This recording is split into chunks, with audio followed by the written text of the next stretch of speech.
You can get delayed on arrival in Taiwan just because of this.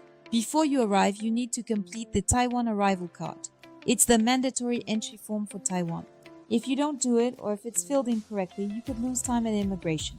The good news? The Taiwan Arrival Card is quick and easy to complete online. The Taiwan Arrival Card is a digital form required before entering the country. It helps immigration process your entry faster.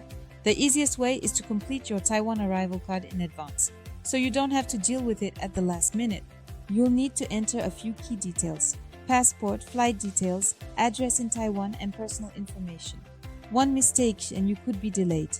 Once it's completed, your arrival card is registered. That means a faster and smoother entry into Taiwan. I've added a full guide in the description to help you avoid mistakes. You can complete your card online easily before your trip. Complete your Taiwan Arrival Card before you travel and make your arrival much smoother. If you have a question, drop it in the comments.